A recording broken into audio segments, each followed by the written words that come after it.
Hi, my name is Vic, and today we're going to be using deep learning to classify images.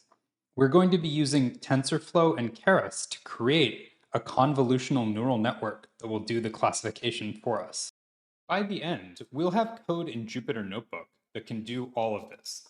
And what we'll be able to do at the end is take a dog image, like the images on the right, and then make a prediction and check if our prediction is correct or not. In the case of this first image, we predicted that there was a husky in this picture, and there actually was. In the second image, we predicted that there was a Labrador retriever, but there was a Bernese mountain dog in the image instead. And we can make predictions for many, many other images. So with that said, let's go ahead and start coding.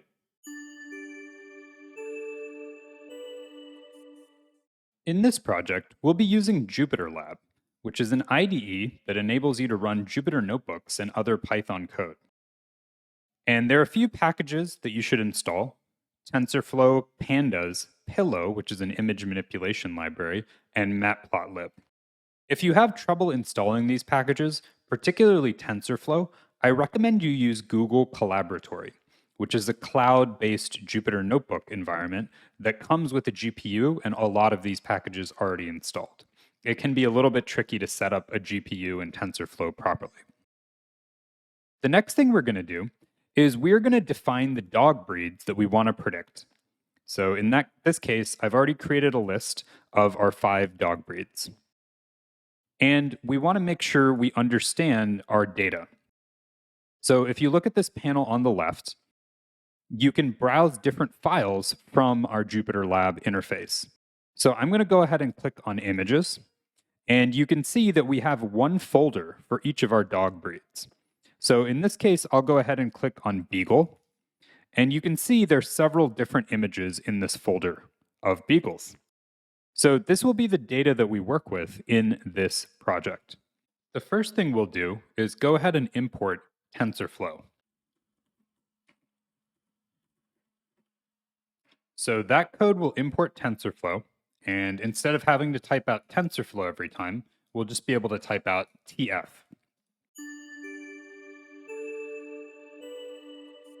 The next thing we'll do is we will write some code to read our image datasets in, so we can actually work with them and generate predictions. To do this, the first thing we'll do is we'll create a dictionary that contains some of the parameters that we want to pass to the function that will read our images in. So we're going to pass in that we want our labels to be inferred. So from the name of the directory that the image is in, that is the breed of dog that is in the image. Next, we want to specify that we want categorical data. So we have 5 different dog breeds, and each breed is one category when we make our predictions. Next, we're going to specify our batch size, which is 32. So batch size is just how many images are loaded and processed at once through our neural network. Next, what we'll specify is image size. And what we want to do is resize all of our images to the same size. This is necessary in order to be properly read and to properly be used by a neural network. So we're going to resize all of our images to 256 by 256 pixels. We'll also set a random seed. So what this does is it ensures that if we have to rerun this process that reads in our data, it will happen consistently each time, the same way. We'll also specify a validation split. So we want 80% of our data to be used to train the algorithm and 20% to be used to test if the algorithm is working properly. And finally, we'll pass in class names, which we just set to breeds. So these are the names of the different categories that we want to predict. So I'll run that. And I did not run breeds, so I'll go ahead and run that too. So these are the arguments that we're going to pass into a function, and that function is tf.keras.utils.image dataset from directory. So what this function will do is it will load in all of the images in a directory and turn them into a TensorFlow dataset, which will enable us to use that data to build our neural network. This function is part of Keras, which is a very high-level machine learning library that has been incorporated into TensorFlow. So a high-level library lets you write very little code to do complex things, but it doesn't give you as much control. So we'll be using Keras a lot in this example and in this project, and that will let us get a lot done without having to write a ton of code. Now, you could also create the neural networks and load the data in just using TensorFlow code, but it would take a lot more code to do it, but you would get more control. All right, so we're going to load the images from a directory called images, and this is going to be our training subset of the data. And then we're going to pass in the arguments dictionary that we just created. So what this will do is it's equivalent to saying labels equal inferred, etc. But it's using this arguments dictionary. So that will create our training data, which we'll assign to the variable train. We're also going to create our test data, which we'll assign to the variable test. Now, you may get a lot of warnings and other things here. This specific warning, successful NUMA node read had negative value, is not a big deal. If you get other warnings, it may be a big deal depending on the specific warning. But generally, if you run into an issue, I would recommend using Google Collaboratory. Okay, so now we'll set up our test data set in a very similar way. So I'm going to copy and paste this down to our test data set. And instead of saying subset equals training, we're going to say subset equals validation. And what this will do is 80% of the images will go into train and 20% will go into test. So let me go ahead and run that. And you can see it's only using 185 files for validation. Okay, so we now have our data sets read in. So let's take a look at the train data set. And we can see it is a batch dataset class. Batch dataset is a TensorFlow class that represents data that's been loaded into TensorFlow. What we can do now is just look at the first batch. So we can use the take method to just take the first batch. And if you'll remember, a batch is 32 images. So this will take the first 32 images that we'll read in and assign them to this variable first. Okay, so we now have this take dataset, which is just the first batch of images. We can now look at the images and labels in this first batch. So what we'll say is images comma labels equals list first 0.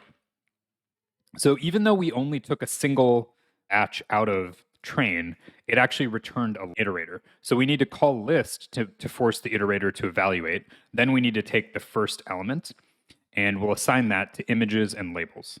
So now images is a variable containing the first 32 images from our data set, and labels is the labels of the first 32 images. And we'll talk a little bit about labels in a second. But first, what I want to do is I want to create a variable called first image, which is just the first image, the first item in the images array. So let's go ahead and take a quick look at first image. So first image is actually a NumPy array, which is stored as a TensorFlow tensor. And what we can do here is just subset it in the same way we would subset a NumPy array if you're familiar. So you can see the shape is 256. That represents our image, which is 256 pixels wide, 256 pixels tall, and 3. We'll talk a little bit about what this 3 is in a second. So let me go ahead and show you just a little preview of what that image looks like. So it's stored as an array. Let's talk a little bit about how computers store images. So this image on the left is an image of a handwritten digit, in this case a 4. And the image is 28 pixels tall and 28 pixels wide. And each pixel in this image is just a number. This is a grayscale image, so it's stored as a series of numbers. And if you look at this matrix on the right, this shows you the numbers that go into the center of the image. So in this case, 255 is pure white and 0 is pure black.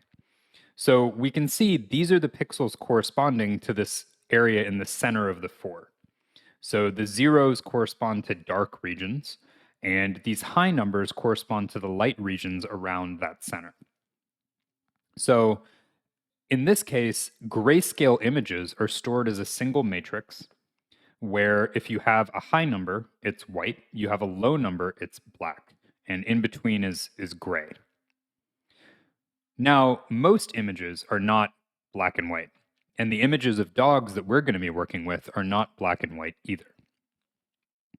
And as you may know, you can represent any color as a combination of red, green, and blue. So when a computer stores the color blue, it stores 0, 0, 255. The first number is how much red is in a given pixel. The second number is how much green is in a given pixel. And the last number is how much blue is in a given pixel. So you'll see to make red, you set red to the maximum value, which is 255, and the other two colors to 0. With green, you set red and blue to 0 and green to maximum, and blue, you set blue to maximum, the other two colors to 0. And all other colors are just combinations of these three colors, which means that we can store color images as three matrices. So let's go and look at a picture of a dog, in this case, a Labrador Retriever. And we can take a look at the top left corner of the image and at the 9 pixels that are in that corner. And we can see how much red, blue, and green make up those pixels. So really high level here, color images are stored as three different matrices of numbers. When we head back over to our notebook, we can see that as well by looking at first image. So first image stores all of the pixels in the image, and then it stores three different channels, one for red, one for green, one for blue. So right now we're looking at the red of the top left corner. So this stores how much red is in each of those pixels. Next, we can look at green, and then we can look at blue. So really high-level takeaway here is TensorFlow has read each image into three separate matrices, one representing how much red is in the image, one representing how much green is in the image, and one representing how much blue is in the image. So the next thing we can do is actually display this image. And to do that, we're going to import the image class from PIL, which you installed earlier as Pillow. And what we can do is we can call image.fromArray first image.numpy. So this will convert that first image into a NumPy array. And what we'll do is as type uint8. So this converts it to an integer type. And image.fromArray reads this into a Python image instance. And we can run that, and that displays our image. So from this matrix that TensorFlow has read the image into, we can actually recreate and display the image as well. All right. Now let's take a quick look at the labels. So let's look at labels 0. So this is the label of our first image. So this is our first image, the one that's been displayed. And the label is actually just a vector, which you can see here. And if the dog in the picture is a beagle, there'll be a 1 in the first number here and zeros in all the other numbers. If it's a Bernese Mountain Dog, there'll be a 1 here and zeros in all the other numbers. If it's a Labrador Retriever, like this image is of an adorable lab, then you'll have a 1 here and zeros everywhere else. So this is how we label which image is which dog breed. It's through these labels.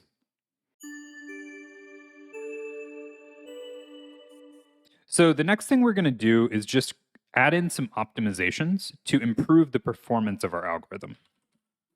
So what we're going to do is we're going to say train.cache, which basically tells TensorFlow, don't load the images from disk multiple times, store them in memory. And then we're going to call prefetch. And we're going to say buffer size equals tf.data.autotune. So basically what this does is it prefetches images from disk into memory. I won't go into the details here, but if your computer loads something into memory, it's much faster to work with it than if it's stored on your hard drive. So all this is doing is creating some performance optimizations to make things faster. And we'll do the same thing with the test set.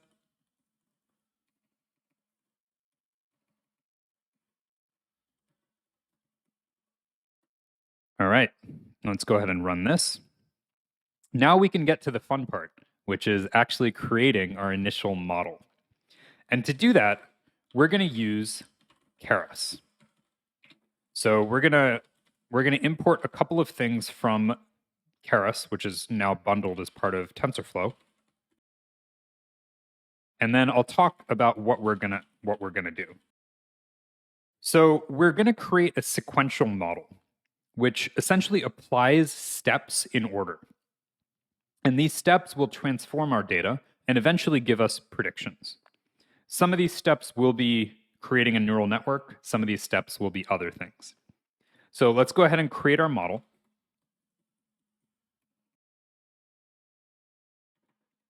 Okay. So you pass a list into this sequential class, and it just runs those steps sequentially. So the first thing we need to do is rescale our data.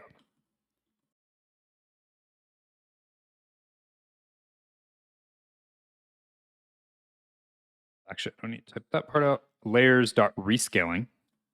And what we do here is 1 divided by 255. The reason we do this is you probably noticed, because I mentioned it, that the pixel intensity values we stored in our array are from 0 to 255. Neural networks work best when those values are instead from 0 to 1. So this rescaling layer will just divide essentially all of the pixel values in our matrix by 255. So they're instead from 0 to 1 instead of from 0 to 255. It makes the neural network work a little bit better. The next thing we're going to do is create a convolutional layer. And that convolutional layer is a neural network that scans through our image and extracts features. And this shows you how a convolutional layer works. So you have your input image all the way on the left.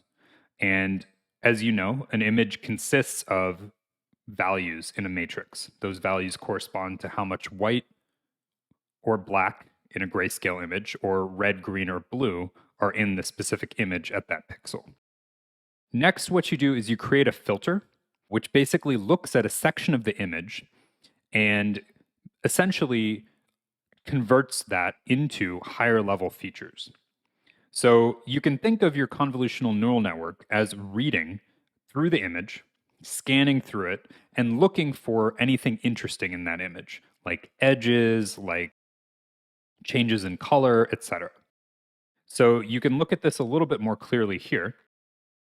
So we look at a section of the image and we adjust which section we're looking at. And from that section, we apply a filter and generate a new differently shaped matrix, which is essentially pulling features out of the image.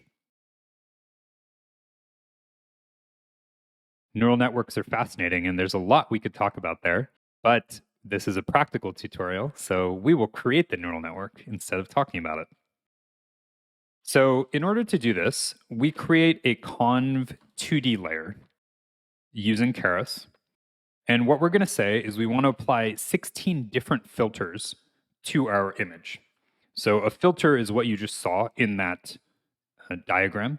So a filter is essentially a thing that scans through your image and generates another matrix. So we're going to do that 16 times to pick up different features. And the window, so how we scan through the image is we're going to look at a 3 by 3 set of pixels at a time.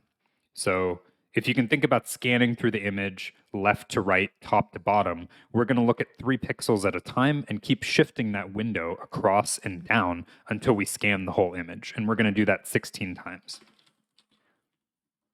And padding specifies how we handle when the window goes across the edge of the image or starts earlier than the edge of the image. I wouldn't worry about it too much at the moment, but we're going to use the same padding. And then we're going to specify an activation function, which is how neural networks get from the input data to the output data. Essentially, a function specifying what a neural network deems a significant feature or not. And then we're going to specify an input shape. So this is just the size of our initial images. which are 256 by 256 pixels and 3 color channels, red, green, and blue. So this one line is doing a ton of work for us, and it makes things a lot easier to have a high-level API like Keras to work with. Okay, the next thing we're going to do is we're going to flatten the layers out, which will take us from a convolutional neural network's output, which is actually several different matrices, to one matrix. Then what we can do is we can use a normal neural network to convert from the output of our convolutional neural network to a prediction. So that's what this dense layer is. This is a dense neural network, which is different from a convolutional neural network. And this dense network is going to enable us to get our prediction at the end. And we will call one final layer, which is a layer that will actually make the prediction. All right, so let's go through this step by step. This first layer will rescale our input data to be in a form that's easier for neural networks to work with. Then what we're going to do is we are going to run a convolutional neural network to scan over our images and essentially generate new features. So essentially, if you look at an image and you're trying to determine what dog breed is in an image, you're looking at certain things. You're looking at the color, you're looking at the shape of the ears, you might be looking at how curly the coat is, and the neural network is essentially generating those features as well. Then these last three layers are essentially getting from those features that the neural network has created for us to predictions. All right, so let's go ahead and run that. And then what we have to do is we have to compile our model. And compiling it puts the model in a form that is then ready for us to make predictions with. So train and make predictions with. So we're going to use an optimizer. So an optimizer just tells the model how to predict error and how to iterate as it goes through multiple runs of the model. We're going to specify a loss function, which is how we are going to calculate error. So essentially what the optimizer does is it tries to minimize error as it runs the model. So in this case, what we want is we want to minimize how many times an incorrect classification happens. So that's exactly what this is doing.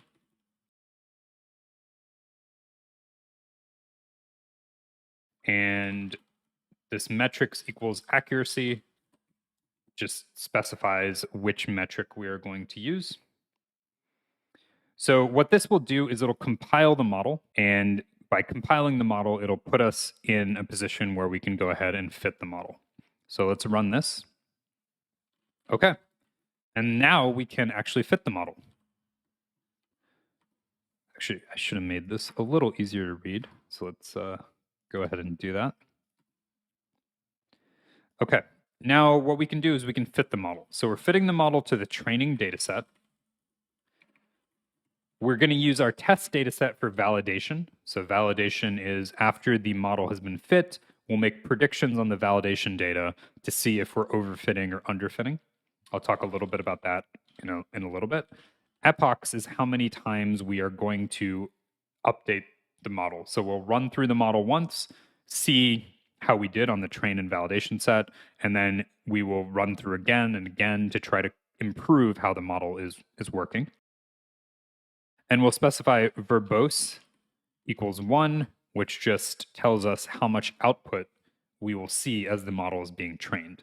So let's go ahead and run this. And we get a little interactive progress indicator of how the model is being trained, and we see some statistics. So at each epoch, you can see the error and accuracy, and we can see it for the training set and for the validation set. So typically what you want to look for is validation accuracy going up over time. Now what we can do is we can look at a summary of the model parameters and layers. So that's model.summary.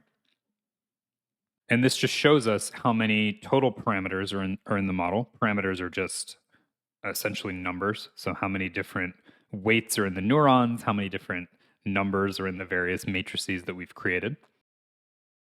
And you can take a look at the different layers and how they're working. So we can see the rescaling layer output essentially the same thing that we passed in. So we passed in images that were 256 by 256 by 3. We rescaled them, which is essentially just dividing everything by 255. Then when we went through our convolutional layer, we actually created 16 different matrices of features that were pulled out of our image. So this convolutional layer kind of scanned through our image and looked for interesting features. Then we flattened that and created a a very long vector that we fed into a dense layer of neurons that we use to make a prediction. So this you can kind of see how data pass through the network to get to a prediction. And at the very end, we ended up with just a single vector for each image that indicates which class it belongs to, similar to the label that you saw earlier. Now, what we can do is we can use pandas to actually graph how the accuracy changed over time. So we can really easily look at if our model is working effectively or not. So we'll import pandas and we'll create a history data frame.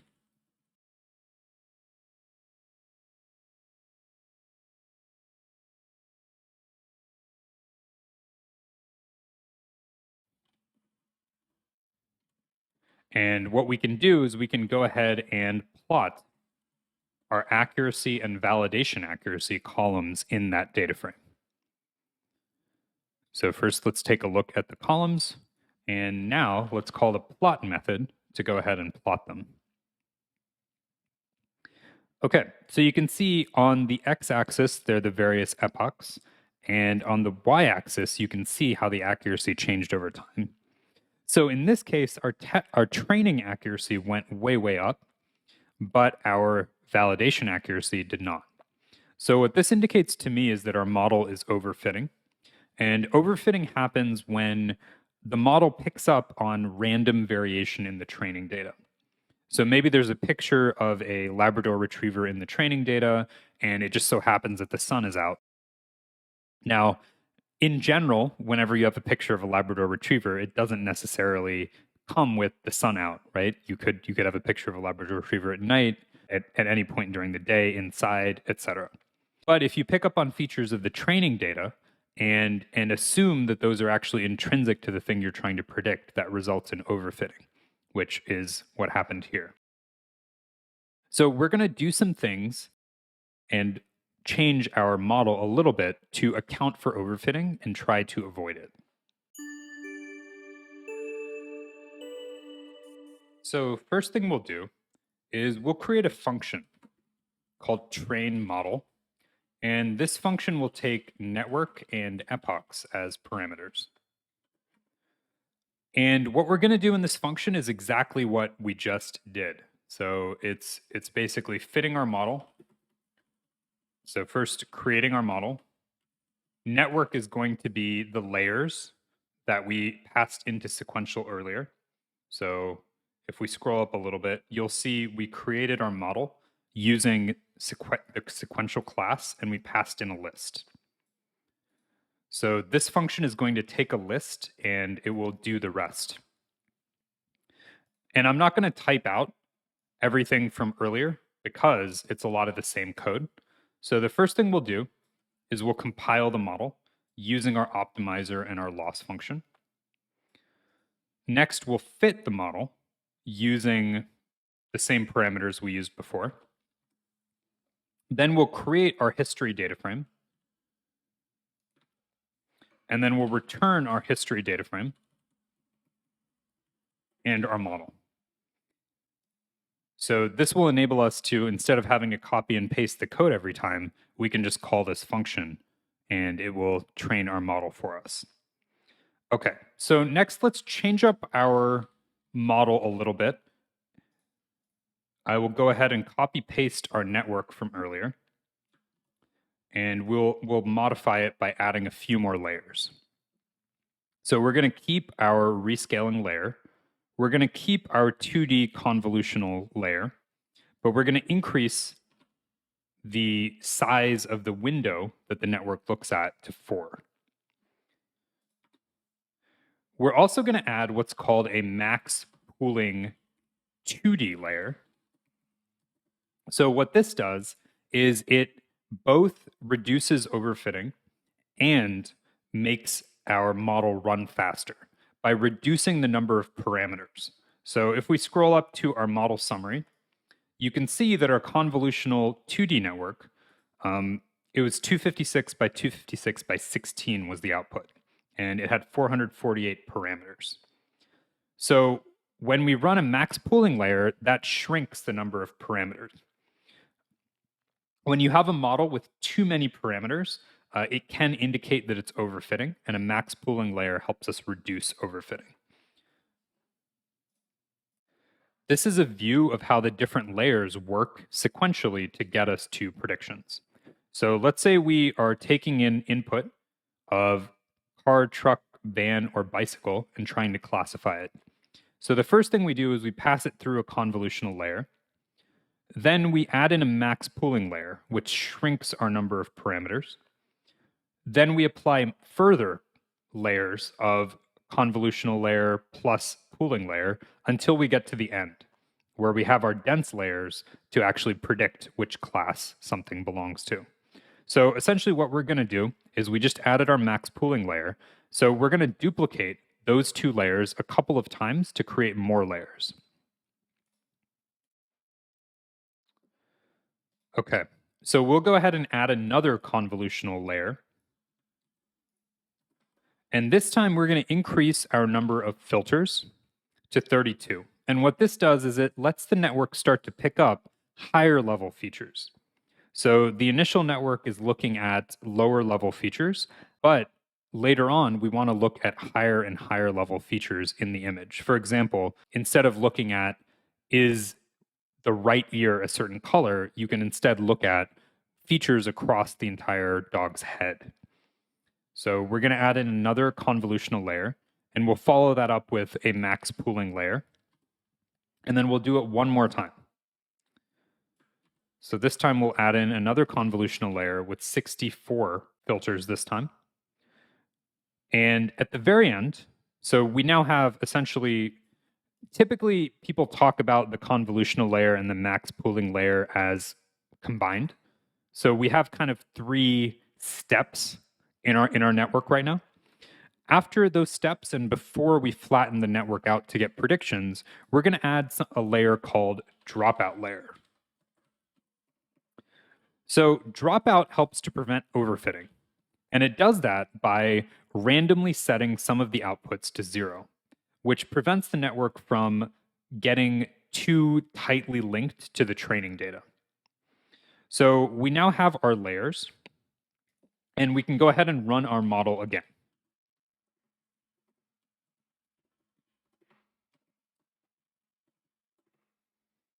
And we just pass in our network. We'll keep 5 epochs this time.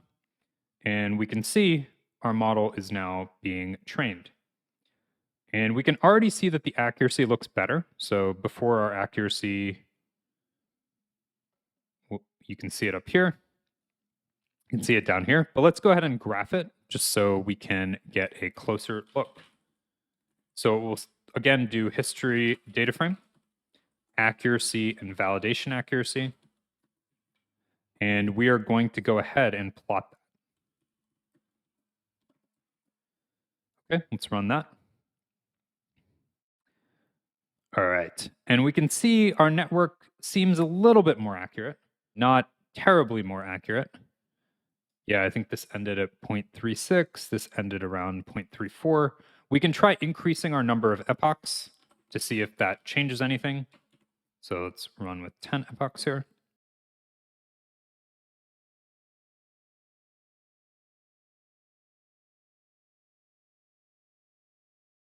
Okay, so it has not really improved things too much for us. we're still getting this problem of overfitting. So there's one more thing we can do. And that's actually data augmentation.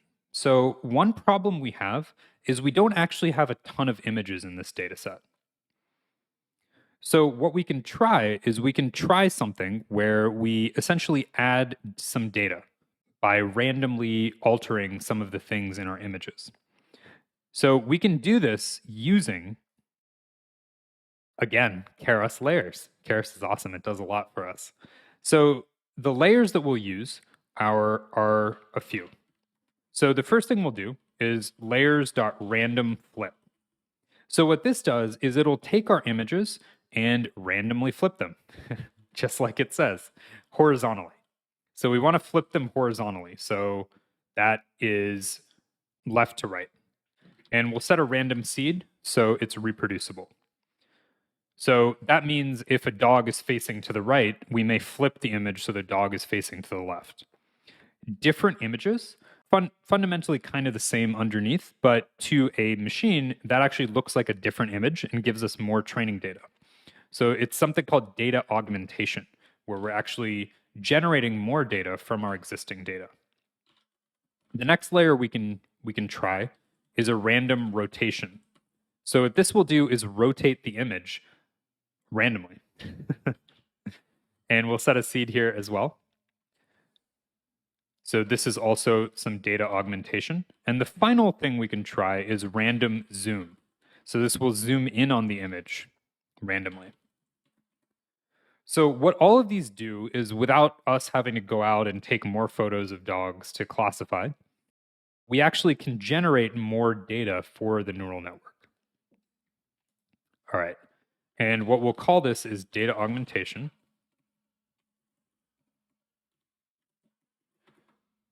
And we will wrap this into a sequential layer.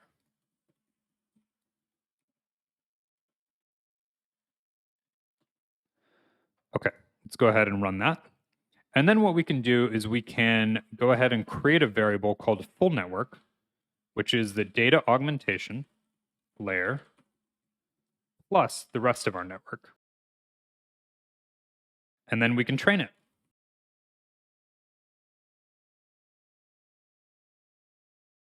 So this will go ahead and run all of our layers. The data augmentation layers come before rescaling or any of the other layers in this. Okay, so we can go ahead and run. And we can see how our validation accuracy looks here. I will just go ahead and copy paste this command to plot our accuracy. Okay, so we can see it is looking quite a bit better now. One really good indicator is that there isn't a huge difference now between the train and validation accuracy. We can also try running this for a few more epochs to see what happens.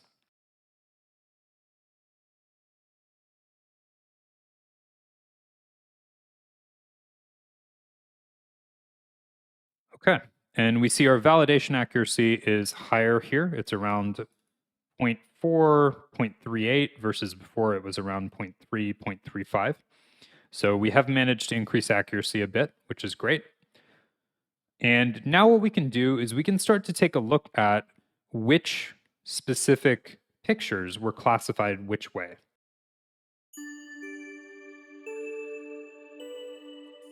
So I'm going to show you how to actually pull our predictions out from this history DF and then actually go ahead and start to visualize that. So the first thing we'll do is we will actually generate predictions. So instead of just using model.fit, we'll generate standalone predictions using the model. So that's just using this predict method on the test data. Okay, and now if we look at this, preds is a giant NumPy array and not super easy to work with. So we probably want to convert that to a pandas data frame so we can visualize more easily what class did we predict, what breed was the dog actually, and see a picture of the dog as well. Okay, so the first thing we'll do is we'll import NumPy as NP, and we'll say predicted class equals npi np.argmax of the predictions. X equals 1. So what this will do is turn the predictions from that label I showed you earlier into a single number, which we can take a look at. So you can see instead of having each prediction be 5 numbers, it's now just a single number. And if we predicted 0, then we predicted a beagle. If we predicted 1, we predicted a Bernese mountain dog, and so on. It's just the index of our original breeds list.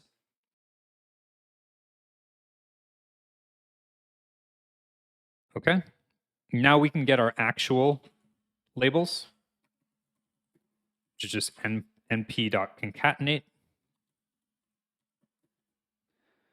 And what we'll say is y for x, y in test. So what this does is we get the actual labels out from our test dataset. And if you'll remember, we batched our test and train datasets, which is why we need to do this. This essentially flattens out our batches and pulls out all the labels from all of the batches. So we can take a look at actual labels now.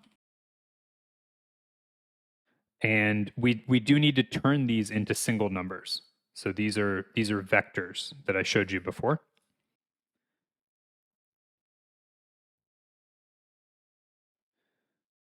Okay, so what we'll do here is we'll say actual class equals same thing we did before, this numpy argmax, which basically looks for the index of the maximum value in the array.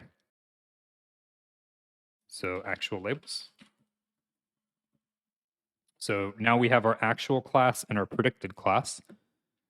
I do want to show you how to actually get the image out and look at the image as well, because it's a lot more fun to look at the actual image of the dog, as well as what we predicted and what the actual class was. So we're going to get the actual image. And in order to do that, we're going to do x for x, y in test. So this will iterate through each batch in test and give us the batch. We're going to call .numpy on x in order to convert the images into a numpy array of images. Okay, then what we'll do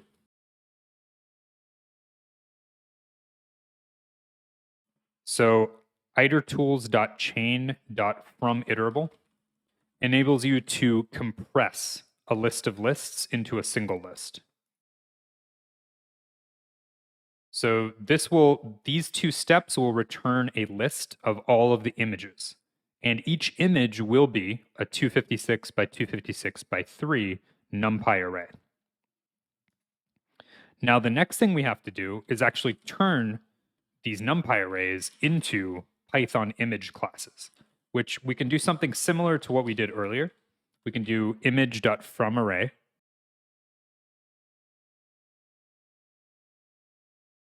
So this gives us a list of Python images. I missed as type uint8. Okay, so we now have a list of images. And what we can do is put these together into a data frame.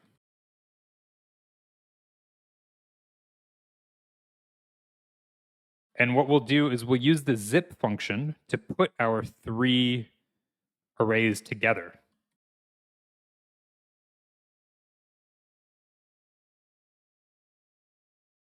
So the zip function will take the first element from each of these and put it together into a single row, second element into a single row, etc., which will just make sure we construct our data frame properly. And then we'll go ahead and specify columns. Image. Okay, so we now have a data frame with our predictions. And it's not very nice to read our predictions as 1, 2, 3, 4, etc. Let's go ahead and actually convert those columns into dog breed names.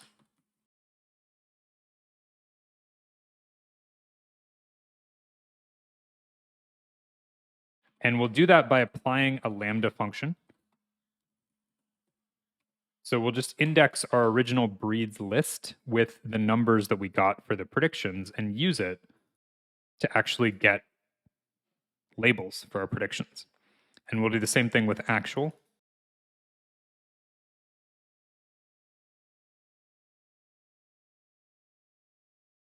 Okay. Okay, now if we look at the head method of our predictions, we can see our prediction, the actual value, and this image object. Now, it would be nice to actually render the image. So that's what we'll do. We'll actually render the image of the dog. So we'll import the base64 library and the IO library, and we'll create a class called image formatter. And basically what this will do is it will render our image in the pandas data frame. So in order to do that, we have to write our image to an in-memory object. So that's what this image.save method is doing.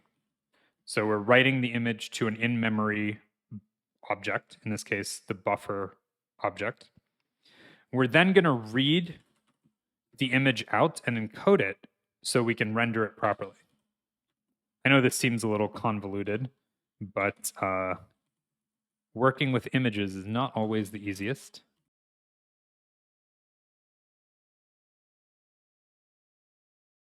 Okay. Okay, so what this is doing is it's creating a buffer, which is just a temporary object that we can save our image into. We're then reading the image back from the buffer as a string and converting it into a base64 string. And what that enables us to do is embed it into HTML. And what pandas lets you do is it lets you render these images as HTML tags. So that's essentially what we're going to do here.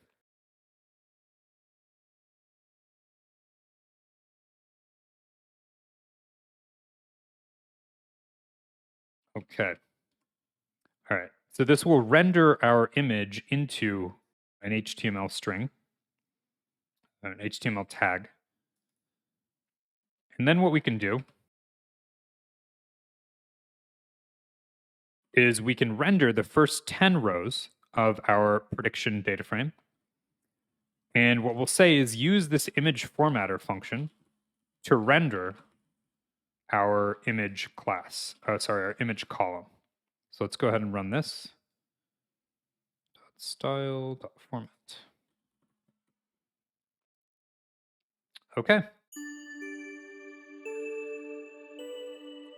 So now what we have is we've rendered a data frame that has our prediction, the actual, and the image of the dog.